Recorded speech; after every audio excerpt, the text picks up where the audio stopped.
إن الحمد لله نحمده ونستعينه ونؤمن به ونتوكل عليه ونعوذ بالله من شرور أنفسنا ومن سيئات أعمالنا من يهده الله فلا مضل له ومن يضلل فلا هادي له وأشهد أن لا إله إلا الله وحده لا شريك له وأشهد أن محمدا عبده ورسوله أرسله بالهدى ودين الحق ليظهره على الدين كله ولو كره المشركون اللهم صل على محمد وعلى آل محمد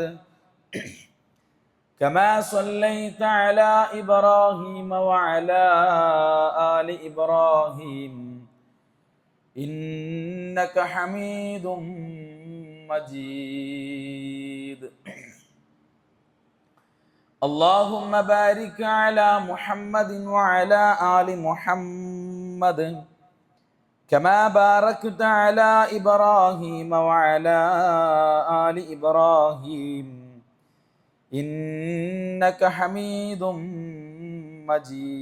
مجيد أما بعد فإن خير الكلام كلام الله وخير الحديث كتاب الله وخير الهدي هدي محمد صلى الله عليه وسلم وشر الأمور محدثاتها وكل محدثة بدعة وكل بدعة ضلالة أعوذ بالله من الشيطان الرجيم بسم الله الرحمن الرحيم يا أيها الذين آمنوا اتقوا الله حق تقاته ولا تموتن إلا وأنتم مسلمون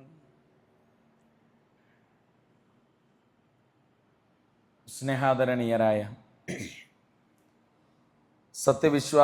വിശ്വാസിനികളെ, സഹോദരങ്ങളെ, ജഗനിയന്താവായ റബ്ബിൻ്റെ വിധിവിലക്കുകൾ ജീവിതത്തിൻ്റെ എല്ലാ സന്ദർഭങ്ങളിലും പാലിച്ച് നമ്മുടെ രഹസ്യവും പരസ്യവുമായ എല്ലാ സന്ദർഭങ്ങളിലും അള്ളാഹുവിനെ മാത്രം ഭയപ്പെട്ട് ജീവിക്കണമെന്ന് ഉണർത്തുകയാണ്, വസിയ്യത്ത് ചെയ്യുകയാണ്. അള്ളാഹു സുബ്ഹാനഹു വ തആല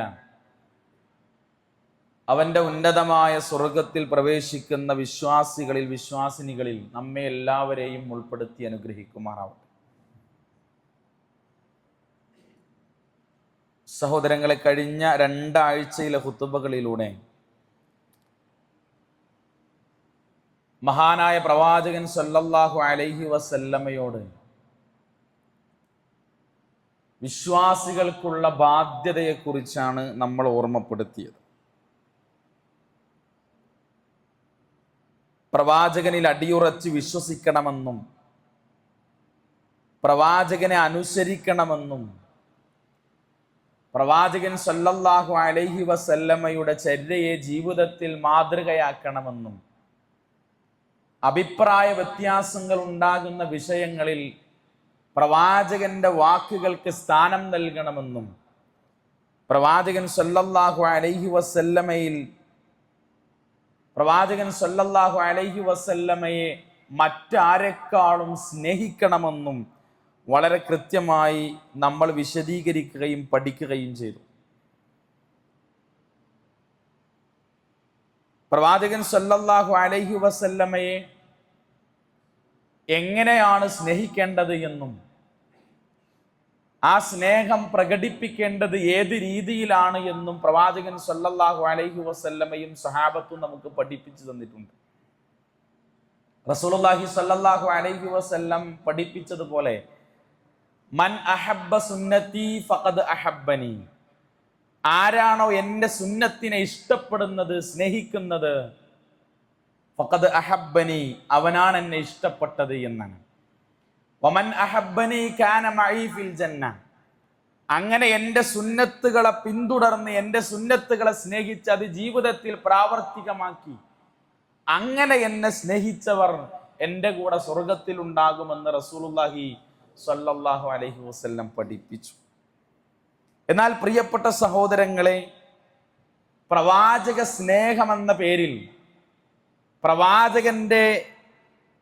പ്രവാചകനോടുള്ള കടമ എന്ന പേര് പറഞ്ഞ് പ്രവാചകൻ സല്ലല്ലാഹു അലൈഹി വസല്ലമയുടെ ജന്മദിനം ആഘോഷിക്കുന്ന ഒരു സമ്പ്രദായം, ഒരു രീതി മുസ്ലിം സമൂഹത്തിൽപ്പെട്ട പല വിഭാഗങ്ങളിലും നമ്മൾ കണ്ടുവരുന്നുണ്ട്. എന്താണ് വിശ്വാസികൾ എന്ന നിലക്ക് ഇത്തരം പ്രവൃത്തികളോട് നമ്മൾ സ്വീകരിക്കേണ്ട നിലപാട് എന്താണ്? ഇസ്ലാം ആ വിഷയത്തിൽ എന്തൊക്കെ കാര്യങ്ങളാണ് നമുക്ക് പഠിപ്പിച്ചു തന്നിട്ടുള്ളത്? റബീഉൽ അവ്വൽ എന്ന മാസം ഇത്തരത്തിൽ മുസ്ലിം സമുദായം, മുസ്ലിം ഉമ്മത്തിൽപ്പെട്ട വലിയ ഒരു വിഭാഗം അറിവില്ലായ്മ നിമിത്തം ഒരുപാട് അനാചാരങ്ങൾ, ദീൻ പഠിപ്പിക്കാത്ത കാര്യങ്ങൾ ചെയ്യുന്നുണ്ട്. പ്രവാചകൻ സല്ലല്ലാഹു അലൈഹി വസല്ലമ ആ പ്രവാചകനെ ആത്മാർത്ഥമായി സ്നേഹിക്കുന്ന ഒരാൾക്കും റബീഉൽ അവ്വൽ മാസത്തിൽ നബിദിനം എന്ന പേരിൽ ഒരാചാരം നടത്താൻ സാധിക്കുകയില്ല എന്നതാണ്. എന്തുകൊണ്ടാണ് നമ്മൾ ഇത്തരം ആചാരങ്ങളെ എതിർക്കുന്നത് എന്ന് കൃത്യമായി നമ്മൾ മനസ്സിലാക്കണം. റബീഉൽ അവ്വൽ മാസത്തിൽ മാത്രമുണ്ടാകുന്ന ഈ പ്രവാചക സ്നേഹം, മദ്ഹ് പറയുക എന്ന പേരിൽ, പ്രവാചകനെ പുകഴ്ത്തുക എന്ന പേരിൽ, പ്രവാചകൻ സല്ലല്ലാഹു അലൈഹി വസല്ലമ ജനിച്ച ദിവസത്തിൽ സന്തോഷിക്കണമെന്ന് പറഞ്ഞുകൊണ്ട് ഈ നമ്മുടെ നാട്ടിലെ പള്ളികളിലും അതുപോലെ തന്നെ മറ്റു അങ്ങാടികളിലുമൊക്കെ നടക്കുന്ന റബീഉൽ അവ്വൽ 12-നും അതിനോടനുബന്ധിച്ച ദിവസങ്ങളിലും നടക്കുന്ന പ്രവർത്തനങ്ങൾക്ക് എന്തുകൊണ്ടാണ് നമ്മൾ എതിർക്കുന്നത് എന്ന് കൃത്യമായി നമ്മൾ മനസ്സിലാക്കേണ്ടതുണ്ട്. ഒന്നാമതായി നമ്മൾ മനസ്സിലാക്കേണ്ടത്, അള്ളാഹുവിന്റെ മതം പൂർണ്ണമാണ്, പരിപൂർണമാണ് എന്നാണ് നമ്മൾ ആദ്യമായി ആ വിഷയത്തിൽ നമ്മൾ മനസ്സിലാക്കേണ്ടത്. ആ പൂർണ്ണമായി പഠിപ്പിക്കപ്പെട്ട മതത്തിൽ റബീഉൽ അവ്വൽ മാസത്തിന് പ്രത്യേകമായ ഒരു പുണ്യമോ ശ്രേഷ്ഠതയോ പവിത്രതയോ ഇസ്ലാം പഠിപ്പിച്ചിട്ടില്ല. മഹാനായ പ്രവാചകൻ സല്ലല്ലാഹു അലൈഹി വസല്ലം വിശുദ്ധ ഖുർആനിന്റെ ഒരായത്ത് നമ്മളെ പഠിപ്പിക്കുന്നുണ്ട്. അൽ യൗമ അക്മൽതു ലക്കും ദീനക്കും വഅത്മംതു അലൈക്കും നിഅമതി വറദീതു ലക്കുമുൽ ഇസ്ലാമ ദീന. ഇന്ന് ഞാൻ നിങ്ങൾക്ക് നിങ്ങളുടെ മതം പൂർത്തിയാക്കി തന്നിരിക്കുന്നു എന്ന് അള്ളാഹുവിന്റെ പ്രവാചകൻ സല്ലല്ലാഹു അലൈഹി വസല്ലം നമ്മളെ പഠിപ്പിച്ചത്, ഇന്നേക്ക് നിങ്ങളുടെ മതം ഞാൻ നിങ്ങൾക്ക് പൂർത്തിയാക്കി തന്നിട്ടുണ്ട് എന്നാണ്. എന്റെ അനുഗ്രഹം നിങ്ങൾക്ക് ഞാൻ നിറവേറ്റി തരികയും ചെയ്തിരിക്കുന്നു എന്നാണ്. വറദീതു ലക്കുമുൽ ഇസ്ലാമ ദീന. മതമായി ഇസ്ലാമിനെ നിങ്ങൾക്ക് ഞാൻ തൃപ്തിപ്പെട്ടു തന്നിരിക്കുന്നു എന്ന് അള്ളാഹുവിന്റെ റസൂൽ സല്ലല്ലാഹു അലൈഹി വസല്ലമ 1400 വർഷങ്ങൾക്ക് മുമ്പ് മുസ്ലിം സമുദായത്തിന്റെ മുന്നിൽ പ്രഖ്യാപിച്ചതാണ്. അഥവാ റസൂലുള്ളാഹി സ്വല്ലല്ലാഹു അലൈഹി വസല്ലം മറ്റൊരു ഹദീസിൽ നമ്മളെ പഠിപ്പിച്ചതുപോലെ, മറ്റൊരു ഹദീസിൽ പ്രവാചകൻ സല്ലല്ലാഹു അലൈഹി വസല്ലമ നമ്മളെ പഠിപ്പിച്ചത്, ഇന്നഹു ലൈസ ശൈഉൻ യുഖർരിബുക്കും ഇലൽ ജന്നത്തി ഇല്ലാ ഖദ് അമർതുക്കും ബിഹി എന്നാണ്.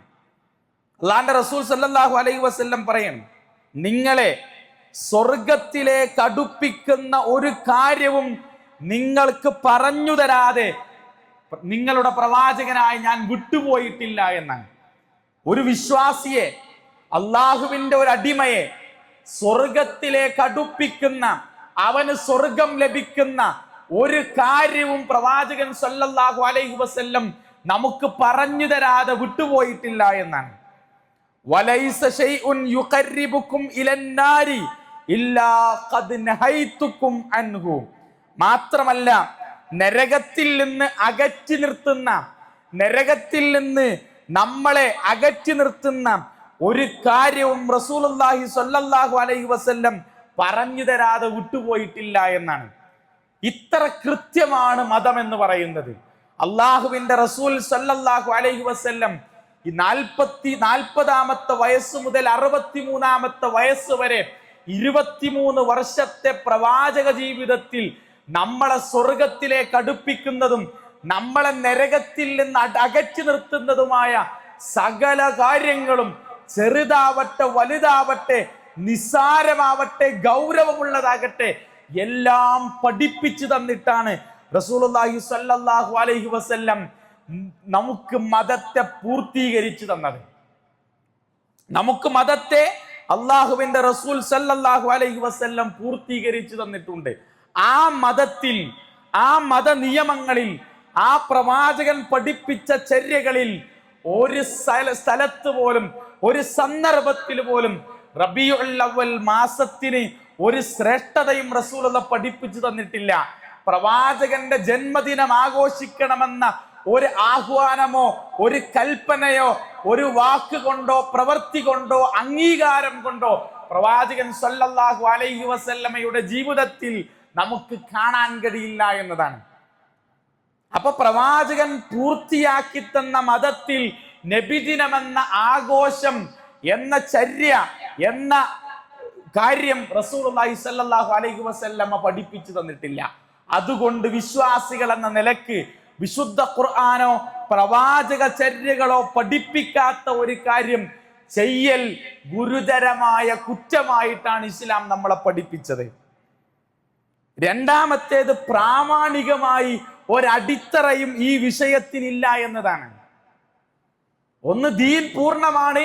ആ പൂർണ്ണമാക്കിയ ദീനിൽ ഈ ഒരു ആഘോഷമോ ഈ ഒരു ചര്യയോ റസൂലുള്ളാഹി സ്വല്ലല്ലാഹു അലൈഹി വസല്ലമയിൽ നിന്നോ സ്വഹാബത്തിൽ നിന്നോ നമുക്ക് പഠിപ്പിച്ചു തന്നിട്ടില്ല. രണ്ട്, പ്രാമാണികമായി ഒരടിത്തറയും ഈ വിഷയത്തിനില്ല എന്നതാണ് നമ്മൾ മനസ്സിലാക്കേണ്ടത്. ഇസ്ലാമിലെ നന്മകളെല്ലാം പഠിപ്പിക്കപ്പെട്ടു കഴിഞ്ഞു. ഇങ്ങനെ ഒരു ആഘോഷം പഠിപ്പിക്കപ്പെട്ടിരുന്നുവെങ്കിൽ എന്തെങ്കിലും ഒരു സൂചന നമുക്ക് ഹദീസുകളിൽ നിന്നോ സ്വഹാബത്തിന്റെ ജീവിതത്തിൽ നിന്നോ വിശുദ്ധ ഖുർആനിൽ നിന്നോ കാണാൻ സാധിക്കുമായിരുന്നു. നമുക്കറിയാം, അള്ളാഹുവിന്റെ റസൂൽ സ്വല്ലല്ലാഹു അലൈഹി വസല്ലമയുടെ ജനനത്തെ പറ്റി പല അഭിപ്രായങ്ങളുമുണ്ട്.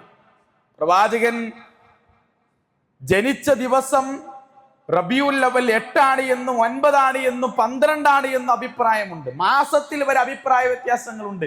റമദാൻ മാസത്തിലാണ് ജനിച്ചത് എന്ന് ചില പണ്ഡിതന്മാർ അഭിപ്രായം പറഞ്ഞിട്ടുണ്ട്.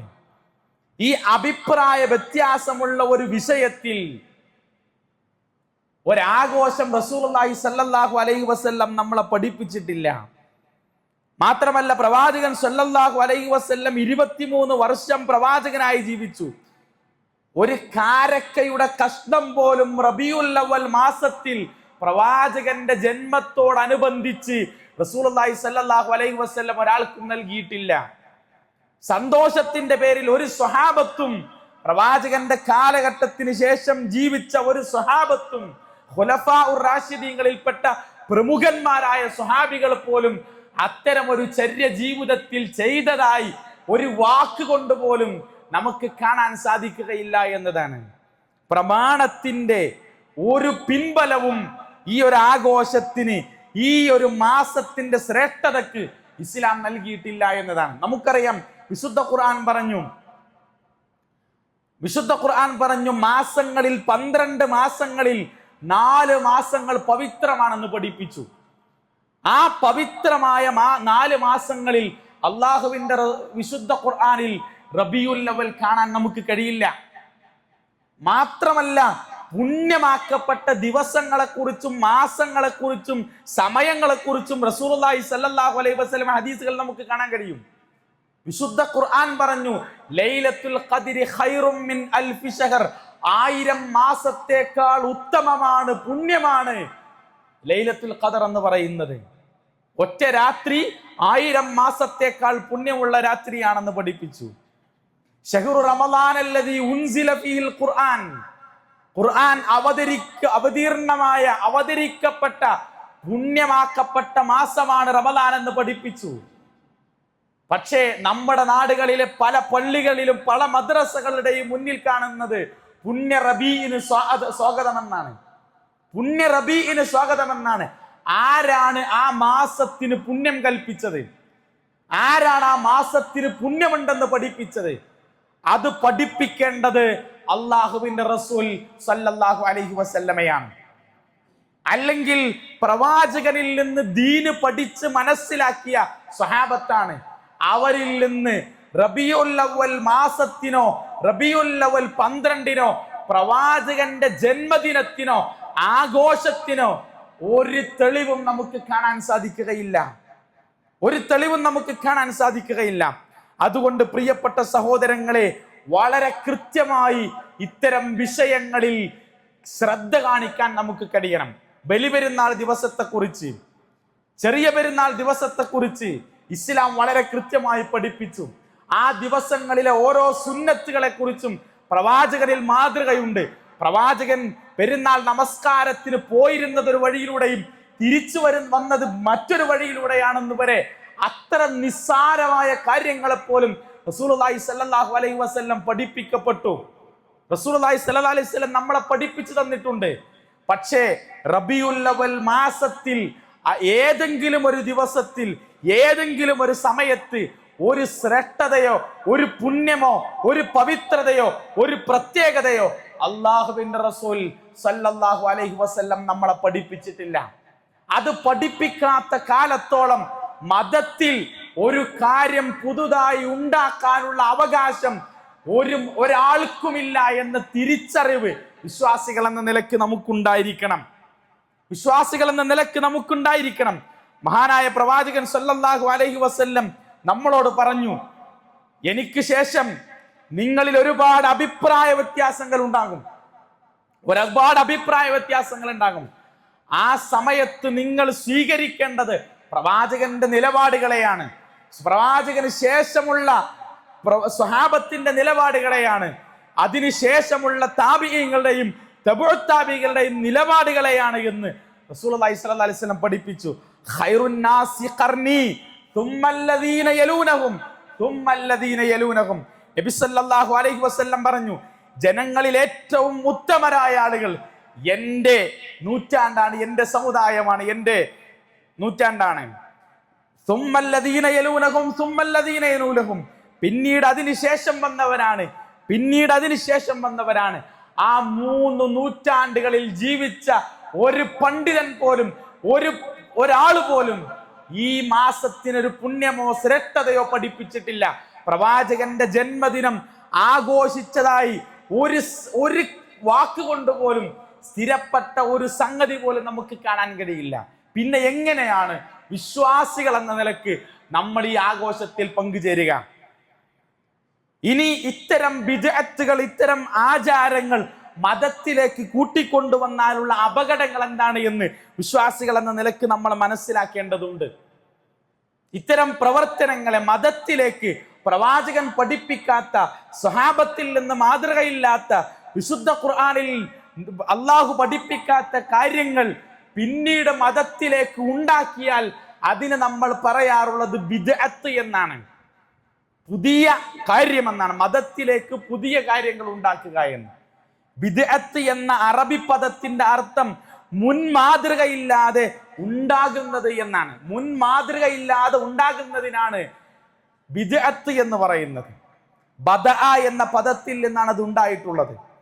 എന്നാൽ മതത്തിൽ അതുകൊണ്ടുള്ള വിവക്ഷ എന്ന് പറയുന്നത് നബി സല്ലല്ലാഹു അലൈഹി വസല്ലമയുടെ മാതൃകയില്ലാതെ മതത്തിൽ പുതുതായി ഉണ്ടാക്കുന്ന കാര്യങ്ങൾക്കാണ് ബിദ്അത്ത് എന്ന് പറയാം. പ്രവാചകന്റെ കൽപ്പനയോ വാക്കുകൊണ്ടോ പ്രവാചകന്റെ വാക്കുകളിലൂടെയോ പ്രവാചകന്റെ പ്രവൃത്തികളിലൂടെയോ പ്രവാചകന്റെ അംഗീകാരത്തിലൂടെ മൗനാനുവാദത്തിലൂടെയോ പ്രവാചകനിൽ നിന്ന് പഠിപ്പിക്കപ്പെടാത്ത ഒരു കാര്യം മതത്തിൽ പുതുതായി ഉണ്ടാക്കുന്നതിനാണ് ബിദ്അത്ത് എന്ന് പറയുന്നത്. ഈ പുതുനിർമ്മിതികൾ എന്ന് പറയുന്നത് 2 രൂപത്തിലുണ്ട്. ഇബ്തിദാ എന്ന് പറയുന്നത് 2 തരമുണ്ട്. ഒന്ന് ഭൗതിക കാര്യങ്ങളിലെ ബിദ്അത്താണ്, അഥവാ ആധുനികമായ കണ്ടുപിടുത്തങ്ങൾ ഇതിന് ഉദാഹരണമാണ്. ഒരാൾ ചോദിക്കുകയാണ്, നബി സല്ലല്ലാഹു അലൈഹി വസല്ലം കാറിൽ സഞ്ചരിച്ചിട്ടില്ലല്ലോ, അപ്പൊ അത് ബിദ്അത്തല്ലേ? അത് ആധുനികമായ സംവിധാനങ്ങളാണ്, കണ്ടുപിടുത്തങ്ങളാണ്, അത് ഇസ്ലാം അനുവദിക്കപ്പെട്ട കാര്യങ്ങളാണ്. രണ്ടാമത്തേത് മതകാര്യങ്ങളിൽ പുതുതായി ഉണ്ടാക്കുക എന്നതാണ്. ഇവിടെയാണ് വിശ്വാസികൾ എന്ന നിലയ്ക്ക് ചില കാര്യങ്ങൾ നമ്മൾ ഗൗരവത്തോടു കൂടി കാണേണ്ടത്. മതകാര്യങ്ങളിൽ പുതുതായി ഉണ്ടാക്കുക എന്നത് ഇസ്ലാം നിഷിദ്ധമാക്കിയ കാര്യമാണ്. ഇസ്ലാമിൽ അത് നിഷിദ്ധമാണ്. കാരണം മതവിഷയങ്ങളിൽ നമ്മളെ ഒരു കാര്യം പഠിപ്പിക്കേണ്ടത് അള്ളാഹും അവന്റെ റസൂലുമാണ്. അള്ളാഹും അവന്റെ റസൂലുമാണ്. പ്രവാചകനിൽ നിന്നോ വിശുദ്ധ ഖുർആനിൽ നിന്നോ പഠിപ്പിക്കാത്ത ഒരു കാര്യം മതത്തിൽ പ്രതിഫലമുണ്ട് എന്ന്, പുണ്യമാണെന്ന് പറഞ്ഞ് ഒരാൾക്കും ഉണ്ടാക്കാനുള്ള അധികാരം ഇല്ല എന്നതാണ് യാഥാർത്ഥ്യം. റസൂലുള്ളാഹി സ്വല്ലല്ലാഹു അലൈഹി വസല്ലമ പറഞ്ഞതായി ആയിഷ റളിയല്ലാഹു അൻഹ റിപ്പോർട്ട് ചെയ്യുന്ന ഹദീസിൽ നമുക്ക് കാണാം, മൻ അഹദസ ഫീ അംരിനാ ഹാദാ മാ ലൈസ ഫീഹി ഫഹുവ റദ്ദുൻ എന്നാണ്. നമ്മുടെ ഈ കാര്യത്തിൽ, ഈ മതത്തിൽ ഇല്ലാത്തത് പുതുതായി വല്ലവനും ഉണ്ടാക്കിയാൽ ഫഹുവ റദ്ദുൻ, അത് തള്ളപ്പെടേണ്ടതാണ് എന്നാണ്. മതത്തിൽ പുതുതായി ഒരു കാര്യം ആരെങ്കിലും ഉണ്ടാക്കിയാൽ, എത്ര പുണ്യമുണ്ടെന്ന് പറഞ്ഞാലും, എത്ര ശ്രേഷ്ഠമാണെന്ന് പറഞ്ഞാലും, എത്ര പ്രതിഫലമുണ്ട് എന്ന് അവർ പറഞ്ഞാലും ഫഹുവ റദ്ദുൻ, പ്രവാചകൻ പഠിപ്പിച്ചിട്ടില്ലേ, അള്ളാന്റെ വിശുദ്ധ ഖുർആൻ നമ്മളെ പഠിപ്പിച്ചിട്ടില്ലേ, അത് തള്ളിക്കളയണമെന്നാണ് ഇസ്ലാം പഠിപ്പിച്ചത്. മാത്രമല്ല റസൂലുള്ളാഹി സ്വല്ലല്ലാഹു അലൈഹി വസല്ലം പറഞ്ഞു, മൻ അമില അമലൻ ലൈസ അലൈഹി അംറുനാ ഫഹുവ റദ്ദുൻ, ആരെങ്കിലും നമ്മുടെ കൽപ്പനയില്ലാത്തൊരു പ്രവർത്തനം ചെയ്താൽ അത് തള്ളിക്കളയണമെന്ന് റസൂലുള്ളാഹി സ്വല്ലല്ലാഹു അലൈഹി വസല്ലം. വിശ്വാസി അവിടെയാണ് നിൽക്കേണ്ടത്. വിശ്വാസിയുടെ നിലപാട് അതായിരിക്കണം. പ്രവാചകനോ അള്ളാഹുവോ പഠിപ്പിക്കാത്ത ഒരു കാര്യം ആര് കൊണ്ടുവന്നാലും ഫഹുവ റദ്ദുൻ, അത് തള്ളപ്പെടണമെന്നാണ്. അതിന് മതത്തിന് ഒരു പിൻബലവും നൽകാൻ സാധിക്കുകയില്ല എന്നാണ് ഇസ്ലാം പഠിപ്പിച്ചത്. ഒരു കാര്യം മതകാര്യത്തിൽ ഒരു കാര്യം ബിദ്അത്താകാൻ 3 കാര്യങ്ങൾ വേണമെന്നാണ് ഇസ്ലാം നമ്മളെ പഠിപ്പിച്ചിട്ടുള്ളത്. ഒന്ന്, പുതുതായി ഉണ്ടാക്കുക എന്നതാണ്. മതത്തിലില്ലാത്ത ഒരു ആചാരം, ഒരു അനുഷ്ഠാനം പുണ്യമാണ് എന്ന് പഠിപ്പിച്ച് ഒരു കാര്യം ഉണ്ടാക്കുക, അത് ദീനിൽ ചേർക്കുക, അത് മതത്തിൽ ചേർക്കുക. അതിന് പൊതുവായോ പ്രത്യേകമായോ മതത്തിൽ നിന്ന്, പ്രവാചകനിൽ നിന്നോ ഖുർആനിൽ നിന്നോ ഒരു രേഖയും ഇല്ലാതിരിക്കുക എന്നാണ്. ഇതാണ് മതത്തിൽ ഒരു കാര്യം ഉണ്ടാകുന്നതിൽ നമ്മൾ ശ്രദ്ധിക്കേണ്ടത്. ഇനി പ്രവാചകൻ സല്ലല്ലാഹു അലൈഹി വസല്ലം ബിദ്അത്തിനെ കുറിച്ച്, മതത്തിൽ പുതുതായി ഉണ്ടാക്കുന്നതിനെ പറ്റി റസൂലുള്ളാഹി സ്വല്ലല്ലാഹു അലൈഹി വസല്ലം കൃത്യമായ താക്കീത് വിശ്വാസികൾക്ക് നൽകിയിട്ടുണ്ട്. കൃത്യമായ അള്ളാന്റെ റസൂൽ താക്കീത് നൽകിയിട്ടുണ്ട്. ബിദ്അത്ത് എന്ന് പറയുന്നത് വളരെ ഗൗരവത്തോടു കൂടി നമ്മൾ കാണേണ്ട, നമ്മുടെ മനസ്സിനെ ബാധിക്കുന്ന, നമ്മുടെ വിശ്വാസത്തെ ബാധിക്കുന്ന ഒരു രോഗമായിട്ടാണ് ഇസ്ലാം പഠിപ്പിച്ചത്. അതുകൊണ്ടാണ് പ്രവാചകൻ സല്ലല്ലാഹു അലൈഹി വസല്ലം പറഞ്ഞത്, വഇയ്യാകും വമുഹ്ദസാത്തിൽ ഉമൂർ, നിങ്ങൾ മതത്തിൽ പുതുതായി ഉണ്ടാകുന്ന കാര്യങ്ങൾ സൂക്ഷിക്കണമെന്നാണ്. മതത്തിൽ ഉണ്ടാക്കുന്ന പുതിയ കാര്യങ്ങളെ നിങ്ങൾ സൂക്ഷിക്കണം. കാരണം ഫഇന്ന കുല്ല മുഹ്ദസത്തിൻ ബിദ്അ, പുതുതായി ഉണ്ടാക്കുന്ന എല്ലാ കാര്യങ്ങളും അനാചാരമാണ്, ബിദ്അത്താണെന്ന് റസൂലുള്ളാഹി സ്വല്ലല്ലാഹു അലൈഹി വസല്ലം. എന്നിട്ട് നബി പറഞ്ഞു, വകുല്ല ബിദ്അത്തിൻ ളലാല, എല്ലാ ബിദ്അത്തുകളും അനാചാരങ്ങളും അത് നിങ്ങളെ വഴികേടിലേക്ക് നയിക്കുമെന്നും പ്രവാചകൻ സല്ലല്ലാഹു അലൈഹി വസല്ലം നമ്മളെ പഠിപ്പിച്ചു. അതുകൊണ്ട് പ്രിയപ്പെട്ട സഹോദരങ്ങളെ, പ്രവാചകന്റെ ഈ വാക്കുകളെ നമ്മൾ ശ്രദ്ധിക്കണം, സൂക്ഷിക്കണം. പ്രവാചകൻ പറഞ്ഞു, മതത്തിലേക്ക് പുതുതായി ഉണ്ടാകുന്നതിന് ഗൗരവത്തോടെ നിങ്ങൾ സൂക്ഷിക്കണമെന്നാണ്. അത് നിങ്ങളെ വഴികേടിലേക്ക് നയിക്കും. പണ്ഡിതന്മാർ അവരുടെ നേട്ടത്തിന് വേണ്ടി, അവരുടെ സാമ്പത്തിക ലാഭത്തിന് വേണ്ടി മതത്തിലേക്ക് ഉണ്ടാക്കുന്ന കാര്യങ്ങളെ നമ്മൾ ഏറ്റുപിടിക്കാൻ പാടില്ല. അവരുടെ സാമ്പത്തികമായ നേട്ടത്തിന് മതത്തിലുണ്ടാക്കുന്ന കാര്യങ്ങളെ ഏറ്റുപിടിക്കേണ്ട ഉത്തരവാദിത്തം ഒരു വിശ്വാസിയായ ഒരു മനുഷ്യൻ ഇല്ല എന്ന് കൃത്യമായി നമ്മൾ മനസ്സിലാക്കണം. എന്തൊക്കെയാണ് നമ്മൾ കേൾക്കുന്നത്? അള്ളാഹുവിന്റെ പ്രവാചകന്റെ മുടി എന്ന് പറഞ്ഞ് വ്യാജ മുടി കൊണ്ടുവന്ന് ഇപ്പൊ 2 ദിവസങ്ങൾക്ക് മുമ്പ് നമ്മൾ കേട്ട വാർത്ത, ആ മുടി 1/2 സെന്റിമീറ്റർ നീണ്ടു എന്നാണ്, വളർന്നു എന്നാണ്. എവിടെ നിന്നാണ് പ്രിയപ്പെട്ടവർ ഇതിന്റെ അടിസ്ഥാനം? വിശുദ്ധ ഖുർആൻ വളരെ കൃത്യമായി ചില കാര്യങ്ങൾ ഇത്തരം പണ്ഡിതന്മാരുടെ ചൂഷണത്തിനെതിരെ താക്കീതായി വിശ്വാസികളെ വിളിച്ച് ചില കാര്യങ്ങൾ പറയുന്നുണ്ട്. അതിലും ബിസിനസ്സാണ്. നിങ്ങൾ നോക്കി, എന്നിട്ട് കുറെ വേറെ എന്തൊക്കെയോ സാധനങ്ങൾ ഇട്ട വെള്ളമാണ് നിങ്ങൾക്ക് നൽകുന്നത്, അതിന് നിങ്ങൾ വലിയ മഹത്വം നൽകണമെന്നാ പറയുന്നത്. ഇതൊക്കെ ഇത് വിശ്വസിക്കുന്ന പാവപ്പെട്ട പാമരന്മാരായ പാവപ്പെട്ട വിശ്വാസികളുണ്ട് എന്നതാണ്. അവരുടെ കാര്യത്തിലാണ് നമ്മൾ ഗൗരവത്തോടു കൂടി കാണേണ്ടത്. പ്രിയപ്പെട്ടവരെ, നമ്മുടെ ഉത്തരവാദിത്തം ചെറുതല്ല. വലിയ ഒരു വിഭാഗം ആളുകൾ, പാവപ്പെട്ട അറിവില്ലാത്ത മനുഷ്യർ, ഇത്തരം പണ്ഡിതന്മാരുടെ ഭൗതിക ലാഭത്തിന് വേണ്ടി മതത്തെ കച്ചവടച്ചരക്കാക്കുന്ന ഇത്തരം പണ്ഡിതന്മാരുടെ പ്രവർത്തികളിൽ പെട്ടുപോയ പാവപ്പെട്ട കുറെ മനുഷ്യരുണ്ട്. നമ്മുടെ അയൽവാസികൾ, നമ്മുടെ കുടുംബക്കാർ, നമ്മുടെ കൂട്ടുകാർ, നമ്മുടെ ബന്ധുക്കൾ, അവരെ ഈ വലിയ ദുരന്തത്തിൽ നിന്ന് കരകയറ്റേണ്ട ഉത്തരവാദിത്വം ഏറ്റെടുക്കേണ്ടവരാണ് നമ്മൾ. പ്രബോധന പ്രവർത്തനങ്ങൾ, അള്ളാഹുവിന്റെ ദീൻ കൃത്യമായി പഠിപ്പിച്ചു കൊടുക്കേണ്ട ഉത്തരവാദിത്വമുണ്ട് നമുക്ക്. വിശുദ്ധ ഖുർആൻ 9-ാം അധ്യായത്തിന്റെ 34-ാമത്തെ വചനം നല്ലോണം കേട്ടോളും പ്രിയപ്പെട്ടവരെ. യാ അയ്യുഹല്ലദീന ആമനു, വിശ്വാസികളെ, നമ്മൾ വിശ്വാസികളാണോ? അള്ളാഹു നമ്മോട് ചില കാര്യങ്ങൾ പറയുന്നുണ്ട്. ഇന്ന കസീറൻ മിനൽ അഹ്ബാരി വറുഹ്ബാനി ലയഅകുലൂന അംവാലൻ നാസി ബിൽ ബാത്തിൽ. ചില ആളുകൾ, പണ്ഡിതന്മാരിലും പുരോഹിതന്മാരിലും പെട്ട ആളുകൾ, പാമരന്മാരല്ല, അറിവില്ലാത്തവരല്ല, മതത്തെ പഠിച്ച പണ്ഡിതന്മാരിലും പുരോഹിതന്മാരിലും പെട്ട ചില ആളുകൾ ലയഅകുലൂന അംവാലൻ നാസ ബിൽ ബാത്തിൽ. അവരുടെ ലക്ഷ്യം എന്താണ്?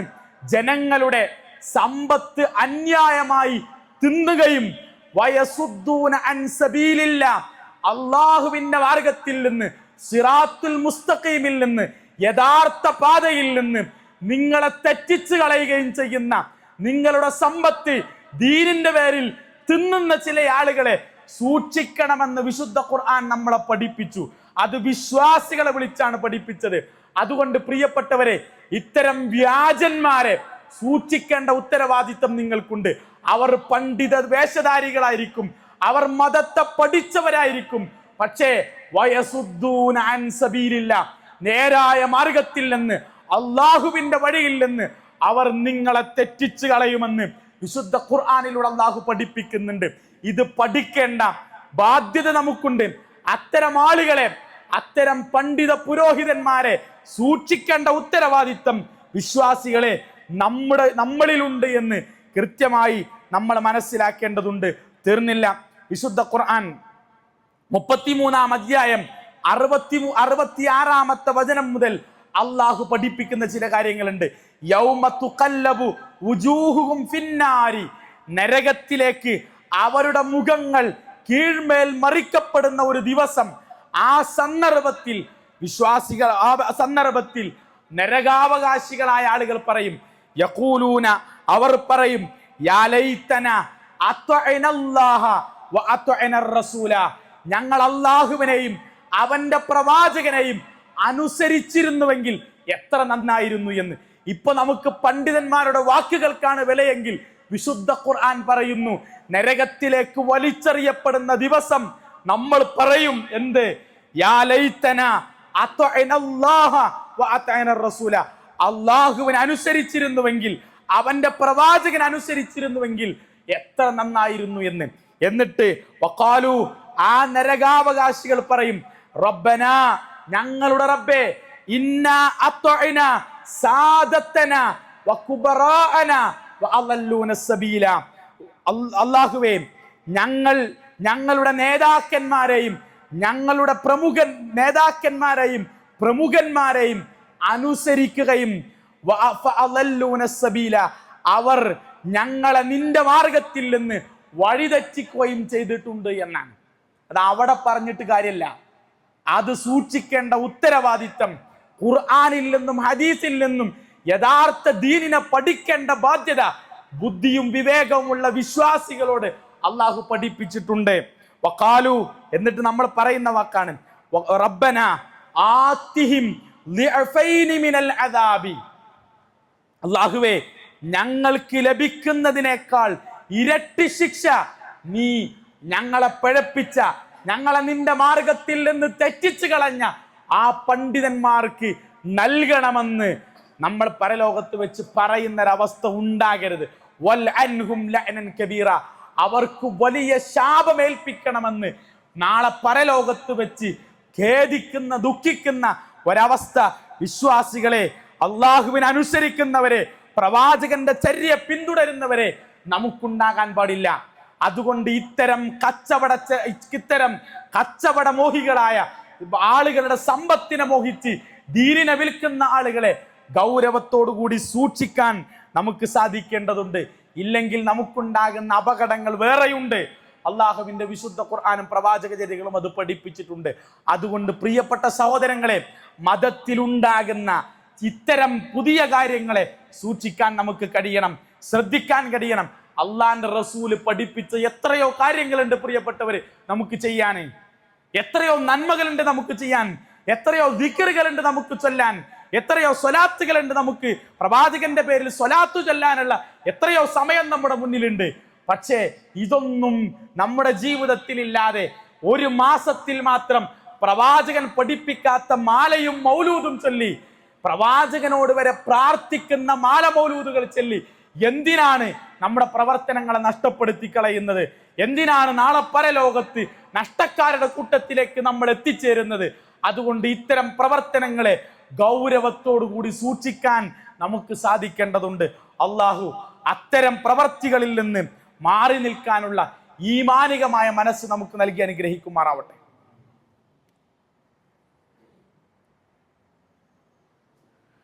അൽഹംദുലില്ലാഹി റബ്ബിൽ ആലമീൻ, അസ്സലാത്തു വസ്സലാമു അലാ റസൂലിൽ അമീൻ വഅലാ ആലിഹി വസ്സഹ്ബിഹി അജ്മഈൻ, അമ്മാ ബഅദ്.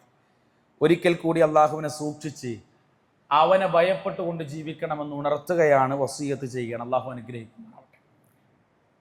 സഹോദരങ്ങളെ, സൂചിപ്പിച്ചു വന്നത് ബിദ്അത്ത്, അതിനെ വളരെ ഗൗരവത്തോടുകൂടി നമ്മളെ ജീവിതത്തിൽ കാണുകയും ബിദ്അത്തായ പ്രവാചകനും വിശുദ്ധ ഖുർആനും പഠിപ്പിക്കാത്ത ആചാര അനുഷ്ഠാനങ്ങളെ നമ്മുടെ ജീവിതത്തിലേക്ക് കൊണ്ടുവരാതിരിക്കുകയും ചെയ്യണം. അതിനെ വളരെ ഗൗരവത്തോടു കൂടി കാണണം.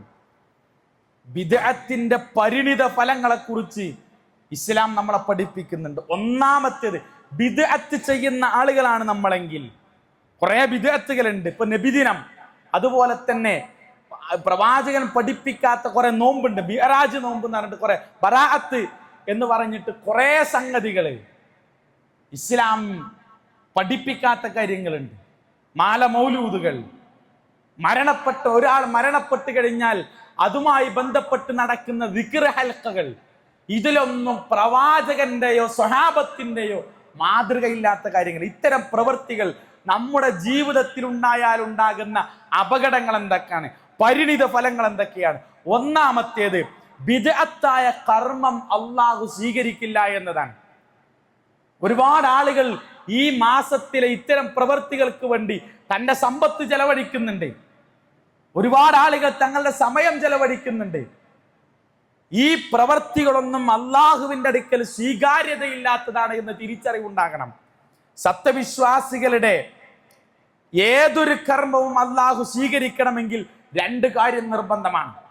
ഒന്ന്, ചെയ്യുന്ന കർമ്മം അള്ളാഹുവിന്റെ പൊരുത്തം ഉദ്ദേശിച്ചുള്ളതായിരിക്കണം, അള്ളാന്റെ പ്രതിഫലം ഉദ്ദേശിച്ചിട്ടുള്ളതായിരിക്കണം. അഥവാ നല്ല നിയ്യത്ത് വേണം, ഇഖ്ലാസ് വേണം, ആത്മാർത്ഥത ഉണ്ടാകണം. ആത്മാർത്ഥത ഉണ്ടാവും ഇപ്പൊ ഈ ചെയ്യുന്ന കാര്യങ്ങളിലൊക്കെ. പക്ഷെ രണ്ടാമത്തെ കാര്യം, ചെയ്യുന്ന കർമ്മം പ്രവാചകന്റെ ചര്യക്കനുസരിച്ചുള്ളതായിരിക്കണം, പ്രവാചകന്റെ സുന്നത്ത് ഉണ്ടായിരിക്കണം എന്നർത്ഥം. റബീഉൽ അവൽ മാസം വന്നാൽ നബി സ്വഹാബത്തിനോട് ആഘോഷിച്ചോളി, ഞാൻ ജനിച്ച മാസമാണ് എന്ന് പറഞ്ഞിട്ടില്ലെങ്കിൽ ഒരു തർക്കവുമില്ല, നമുക്ക് എല്ലാവർക്കും ആഘോഷിക്കാം. നബി സല്ലല്ലാഹു അലൈഹി വസല്ലം ആ മാസത്തിൽ ജനനത്തിൽ ഇതിന്റെ പേരിൽ ഒരു കാരക്കയുടെ കഷ്ണം ഒരാൾക്ക് സന്തോഷത്തിന്റെ പേര് നൽകിയിട്ടുണ്ടെങ്കിൽ ഒരു സംശയമില്ല, നമുക്ക് ആഘോഷിക്കാം. അതില്ലാത്ത കാലത്തോളം വിശ്വാസികളെ അത് നമ്മുടെ ജീവിതത്തിൽ ഉണ്ടാകാൻ പാടില്ല. ചെയ്യുന്ന കർമ്മം അല്ലാഹുവിന്റെ പൊരുത്തം മാത്രം ഉദ്ദേശിച്ചിട്ടുള്ളതാണെങ്കിലും അതിൽ പ്രവാചകന്റെ മാതൃകയില്ലെങ്കിൽ അത് തള്ളപ്പെടും. ബിദ്അത്തായ കർമ്മം അല്ലാഹു സ്വീകരിക്കുകയില്ല. മൻ അഹദസ ഫീ അംരിനാ ഹാദാ മാ ലൈസ ഫീഹി ഫഹുവ റദ്ദുൻ. മതത്തിൽ, നമ്മുടെ ഈ മതത്തിൽ ഇല്ലാത്തത് പുതുതായി വല്ലവനും ഉണ്ടാക്കിയാൽ അത് തള്ളിക്കളയണമെന്ന് റസൂലുള്ളാഹി സല്ലല്ലാഹു അലൈഹി വസല്ലമയുടെ വാക്കാണ്. രണ്ടാമത്തേത്, ബിദ്അത്തുകാരന്റെ തൗബ അല്ലാഹു സ്വീകരിക്കുകയില്ല. ഇന്നല്ലാഹ ഹജബ തൗബത അൻ കുല്ലി സാഹിബി ബിദ്അത്തിൻ ഹത്താ യദഅ ബിദ്അതഹു. അനസ് ഇബ്നു മാലിക് റളിയല്ലാഹു അൻഹു നിവേദനം ചെയ്യുന്ന ഹദീസാണ്. എല്ലാ ബിദ്അത്തിന്റെ ആളുകളുടെയും പശ്ചാത്താപം അല്ലാഹു തടഞ്ഞു വച്ചിരിക്കുന്നു എന്നാണ്. ഏതുവരെ? അവൻ തന്റെ ബിദ്അത്ത് ഒഴിവാക്കുന്നത് വരെ എന്നാണ്. ഇതിന്റെ ഗൗരവം നമ്മൾ മനസ്സിലാക്കണം. മൂന്നാമത്തേത്, നരകം ലഭിക്കുമെന്നതാണ്. നരകം ലഭിക്കുമെന്നതാണ്. ഈ ആത്മാർത്ഥമായി കുറെ സമ്പത്തും ചെലവഴിച്ച് നമ്മുടെ സമയവും ചെലവഴിച്ച് ഇതൊക്കെ ചെയ്തിട്ട് എന്താ നമുക്ക് കിട്ടാൻ പോണത്? ഒന്ന്, നബിന്റെ മാതൃകയിൽ അത് തള്ളപ്പെടും. രണ്ടാമത്തേത് നമ്മുടെ തൗബ അല്ലാഹു സ്വീകരിക്കുകയില്ല. മൂന്നാമത്തേത്, അതുകൊണ്ട് നരകമാണ് നമുക്ക് ലഭിക്കുക. റസൂലുള്ളാഹി പറഞ്ഞു, അസ്ദഖൽ ഹദീസ് കിതാബുല്ലാഹ്, നിശ്ചയം സത്യസന്ധമായ സംസാരം അല്ലാഹുവിന്റെ ഗ്രന്ഥമാണ്. അല്ലാഹുവിന്റെ ഗ്രന്ഥമാണ്. വ അഹ്സനൽ ഹദീ ഹദിയു മുഹമ്മദിൻ സല്ലല്ലാഹു അലൈഹി വസല്ലം, മാർഗത്തിൽ ഏറ്റവും നല്ല മാർഗം മുഹമ്മദ് നബി സല്ലല്ലാഹു അലൈഹി വസല്ലമയുടെ മാർഗമാണ്. വശറൽ ഉമൂരി മുഹദസാതുഹാ, കാര്യങ്ങളിൽ ഏറ്റവും മോശമായത്, ശർറായത്, തിന്മയായത് അത് മുഹദസാതുഹാ, മതത്തിൽ പുതുതായി ഉണ്ടാക്കുന്നതാണ്. വകുല്ല മുഹദസത്തിൻ ബിദ്അ, എല്ലാ പുതുതായി ഉണ്ടാക്കുന്നതും അനാചാരമാണ്. വകുല്ല ബിദ്അത്തിൻ ദലാല, എല്ലാ അനാചാരങ്ങളും വഴികേടിലേക്ക് നമ്മളെ കൊണ്ടെത്തിക്കും.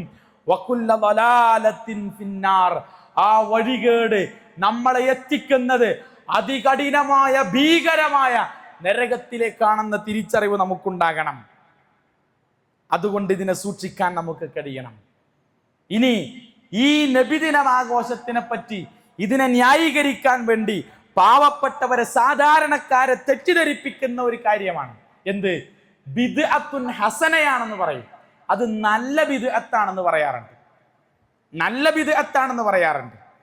ഈ വർഷം തോറും നടക്കുന്ന ജന്മദിനത്തെ പറ്റി ആളുകൾ പറയാറുള്ളത് ഇതൊരു നല്ല ബിദ്അത്താണ്, അതുകൊണ്ട് കുഴപ്പമില്ല, അത് പുണ്യമുള്ള കാര്യമാണ് എന്നാണ്, പ്രതിഫലം ലഭിക്കുന്ന കാര്യമാണ്. അള്ളാന്റെ റസൂലേ, പ്രവാചകൻ സല്ലല്ലാഹു അലൈഹി വസല്ലം പറഞ്ഞു, കുല്ലു ബിദ്അത്തിൻ ദലാല വകുല്ലു ദലാലത്തിൻ ഫിന്നാർ, എല്ലാ ബിദ്അത്തുകളും വഴികേടാണ്, അത് നരകത്തിലേക്കാണെന്ന് പറഞ്ഞാൽ പിന്നൊരു നല്ല ബിദ്അത്ത് ഉണ്ടാകോ? പിന്നൊരു നല്ല ബിദ്അത്ത് ഉണ്ടാകോ? നിങ്ങളൊന്ന് ചിന്തിച്ചു നോക്കി. നിങ്ങള് പാവപ്പെട്ടവരെ, സാധാരണക്കാരായ എൻ്റെ ആളുകളോടാണ് എനിക്ക് സൂചിപ്പിക്കാനുള്ളത്. അള്ളാന്റെ റസൂൽ എല്ലാം നരകത്തിലാണെന്ന് പറഞ്ഞാലേ, ബിദ്അത്തെല്ലാം നരകത്തിലാണെന്ന് പറഞ്ഞാൽ പിന്നെ അതിലൊരു നല്ല ബിദ്അത്ത് ഉണ്ടാകും. ബിദ്അത്ത് എന്ന് പറഞ്ഞ അനാചാരം എന്നാ, നബി പഠിപ്പിക്കാത്തത് എന്നാ, റസൂലുള്ളാഹി സ്വല്ലല്ലാഹു അലൈഹി വസല്ലം കൽപ്പിക്കാത്തത് എന്നാണ്, സ്വഹാബത്തിന് പരിചയമില്ലാത്തത് എന്നാണ്. പിന്നെ അതിലൊരു നല്ലതുണ്ടാകുമോ?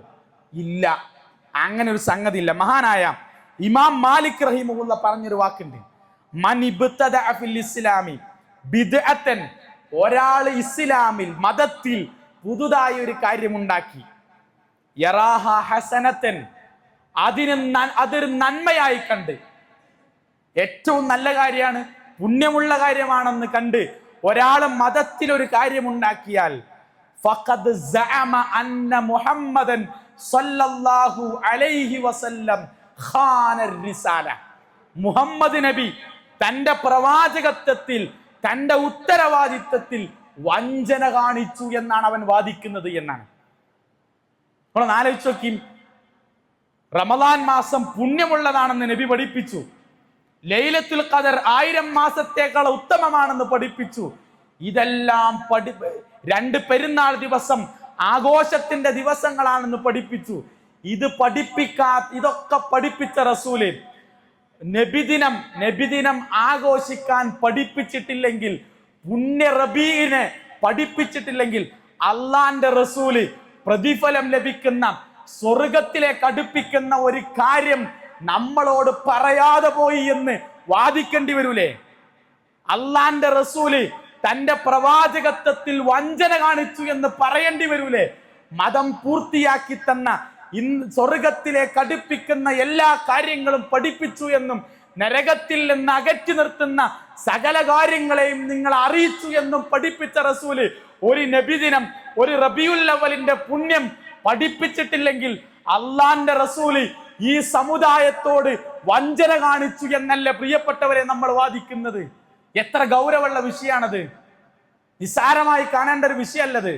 അതുകൊണ്ട് എൻ്റെ പ്രിയപ്പെട്ട സഹോദരങ്ങളെ, ഇതിന്റെ ഗൗരവത്തെ തിരിച്ചറിയാൻ നമുക്ക് കഴിയണം. ഇത് നിസ്സാരമല്ല. ഇതിന്റെ ഗൗരവത്തെ തിരിച്ചറിഞ്ഞ് നമ്മൾ പ്രവാചകന്റെ ആളുകളാകണം, പ്രവാചകനെ സ്നേഹിക്കുന്നവനാകണം. പ്രവാചകന്റെ സ്വഭാവത്തെയും പ്രവാചകന്റെ പെരുമാറ്റത്തെയും പ്രവാചകന്റെ വസ്ത്രധാരണ രീതിയെയും ഒക്കെ സ്വീകരിച്ചുകൊണ്ടാണ് നമ്മൾ പ്രവാചകനെ പിൻപറ്റേണ്ടത്, പ്രവാചകനെ സ്നേഹിക്കേണ്ടത്. അങ്ങാടികളിലൂടെ DJ പാർട്ടികളും അതുപോലെ തന്നെ റാലികളും നടത്തി മുദ്രാവാക്യം വിളിച്ച് അന്യമതസ്ഥരുടെ ആചാരങ്ങളെ കടമെടുത്തിട്ടല്ല അള്ളാന്റെ റസൂലിനെ സ്നേഹിക്കാൻ ഇസ്ലാം പഠിപ്പിച്ചത്. മൻ അഹബ്ബ സുന്നതി, റസൂലുള്ള 23 വർഷത്തെ ജീവിതകാലം കൊണ്ട് പഠിപ്പിച്ചു തന്ന സുന്നത്തുകളുണ്ട്. ഒരു മനുഷ്യൻ ഉറക്കം എഴുന്നേറ്റത് മുതൽ കിടക്കപ്പായയിലേക്ക് കിടന്നുറങ്ങാൻ ചെല്ലുന്നത് വരെ റസൂലുള്ളാഹി സ്വല്ലല്ലാഹു അലൈഹി വസല്ലമയുടെ വാക്കുകളിലൂടെ, പ്രവർത്തികളിലൂടെ, അംഗീകാരത്തിലൂടെ പഠിപ്പിച്ചു തന്ന സുന്നത്തുകളെ ജീവിപ്പിച്ചുകൊണ്ട്, അത് ജീവിതത്തിൽ പ്രവർത്തിക്കൊണ്ട്, അത് മറ്റുള്ളവർക്ക് മാതൃകയായി ജീവിച്ച് കാണിച്ചു കൊടുത്താണ് റസൂലുള്ളാഹി സ്വല്ലല്ലാഹു അലൈഹി വസല്ലമയെ സ്നേഹിക്കേണ്ടത്. അങ്ങനെ സ്നേഹിച്ചവൻ കാന മഈ ഫിൽ ജന്ന, എന്റെ കൂടെ സ്വർഗത്തിലാണ് എന്ന് അള്ളാന്റെ റസൂൽ പഠിപ്പിച്ചു. അതാണ് ഇസ്ലാം. ആ ഇസ്ലാമിനെയാണ് നമ്മൾ സ്വീകരിക്കേണ്ടത്. അവിടെയാണ് നമ്മൾ യഥാർത്ഥ മുസ്ലിം ആകുന്നത്.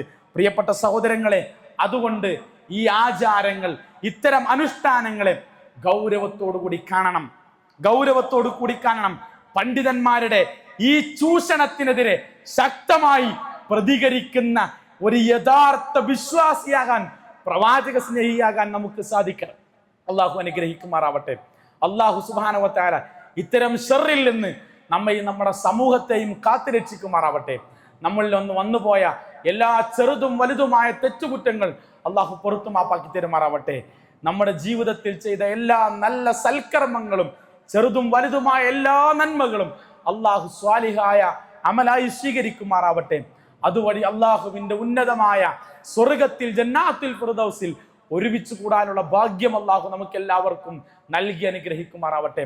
അള്ളാഹു മാരകമായ അസുഖങ്ങളിൽ നിന്നും അപകട മരണങ്ങളിൽ നിന്നും നമ്മെ കാത്തു രക്ഷിക്കുമാറാവട്ടെ. മരണപ്പെട്ടു പോയവർ, അവരുടെ ഖബറിടങ്ങൾ അള്ളാഹു വിശാലമാക്കി കൊടുക്കട്ടെ. അവരുടെ പാപങ്ങൾ അള്ളാഹു പുറത്തു കൊടുക്കട്ടെ. അള്ളാഹു അവരെയും നമ്മെയും അവന്റെ സ്വർഗത്തിൽ ഒരുമിച്ച് കൂട്ടട്ടെ. اللهم اغفر للمؤمنين والمؤمنات والمسلمين والمسلمات الأحياء منهم والأموات إنك مجيب الدعوات يا قاضي الحاجات. اللهم أجرنا من النار، اللهم أجرنا من النار، اللهم أجرنا من النار. ربنا آتنا في الدنيا حسنة وفي الآخرة حسنة وقنا عذاب النار. يا مقلب القلوب ثبت قلوب